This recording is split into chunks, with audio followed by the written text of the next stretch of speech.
Lisa Leong. Call 1300 222 774 or text 0437 774 774. You may have heard in the news that aged care interest rates are set to hit an 11-year high. Rachel Lane is director at Aged Care Gurus, joins us and can answer your questions on 1300 222 774. G'day, Rachel.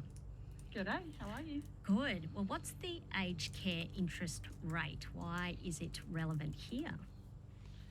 So the aged care interest rate is used to maintain equivalence between lump sums and daily payments in aged care. So sometimes people think when they move into aged care, they have to pay for their cost of accommodation by a lump sum. But in reality, you can choose to pay by a lump sum or a daily payment or a combination, including you can have your daily payment deducted from any lump sum that you pay. Really, the interest rate is used just to work out what the daily payment is on the unpaid lump sum. And who will be affected by this? So the biggest group, I guess, affected will be people who move in after yesterday. So the rate changed on the 1st of April, which some people say it's April Fool, and I say no, it's not. It's just the quarterly review of the aged care interest rate. But it will also affect some residents who choose to move rooms or move from one aged care home to another. And how is it calculated? So the government set the aged care interest rate, and it's actually called the maximum permissible interest rate. But in reality, the aged care facilities have to charge that rate. So it used to be that you could negotiate the rate with the aged care provider, but now you can't. But you can still negotiate your lump sum. So there is still room to negotiate, but you can't negotiate on the rate, if that makes sense. So if the aged care facility were perhaps had an advertised price of $750,000, you might be able to negotiate that price down to $700,000 or maybe even $650,000. You just won't be able to negotiate the interest rate on the daily payments. Do you want to run us through a scenario so that we can play with some numbers? Yeah, sure. So I guess $550,000 is a very common price. And the reason it's a common price is because beyond that price, you need to get approval from the government to have the price of that bed. So $550,000 and under, the aged care facilities set the price.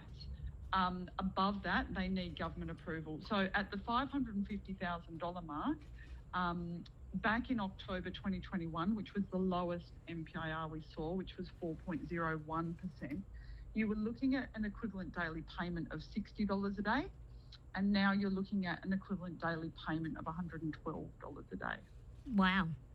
Yeah, so it's really quite significant. And definitely something that people are going to feel in their cash flow. And so are you saying that it's probably more beneficial to look at a lump sum payment, like a refundable accommodation deposit, even over the daily accommodation payment? Well, that's the natural reaction, right? And if what you're talking about is money in investments, money in bank accounts, term deposits, things like that, you've really got to think long and hard about, does it make sense to have this money earning 3% when I could be offsetting, 7.5%? But unfortunately, for most people to come up with the money they need to pay that refundable accommodation deposit, they're looking at selling the house, and there's more to that decision than just that equation. So firstly, you've got to think about the fact that the house is an exempt asset for pension purposes for 2 years after you move into aged care. So that might enable you to maintain your pension entitlement. You've also got to think about that from an aged care means testing point of view, they'll only assess that house up to a maximum value of $193,219. So compared to what that house might actually be worth. So I guess you've got to and then any money left over. So let's say you sell the house and you've got money left over, that's going to impact on your means tested care fee. It's going to impact on your cost of care. So it's kind of an easy conclusion to jump to. Let's let's pay the RAD. But if what you're going to do to pay that RAD is sell the house, you really need to be getting advice about that, because you don't want to end up in a situation where you rob Peter to pay Paul. So you've offset, the DAP interest, which is 7.5%, but then what you've ended up with is, a reduction or a complete loss of your age pension and an increase in the means tested care fee, which means that you've actually cost yourself more than what you've saved, if you know what I mean. And we're speaking with Rachel Lane, Director at Aged Care Gurus. Lisa Leong with you on ABC Radio Melbourne and Victoria. And just in case you didn't know, DAP stands for Daily Accommodation Payment and RAD stands for Refundable Accommodation Deposit. I was just showing off there, Rachel, because I wrote down what you said last time. Yeah, that's right. We want to talk about DACs and RACs as well. Oh, no, I haven't learnt them yet. What are they? That's for the people who are... so when there's kind of two groups of people who live in aged care. There's the market price payers, which are the RADs and the DAPs, and then there's the low means residents. So they're people who have their ability to contribute towards the cost of their accommodation calculated, because they are, as it sounds, they're of low means, they're financially disadvantaged. So with the low means residents, the interest rate is actually used to calculate their lump sum rather than the other way around. So that's not very good then with this increase? No, the opposite. No, as the interest rate goes up, their lump sum goes down. Oh, okay, so that's a good thing. Yeah. Oh my gosh, there is so much to think about. So if somebody is sitting here and going, okay, so you've just told me this news, what are the things that they should bear in mind to figure out what to do next?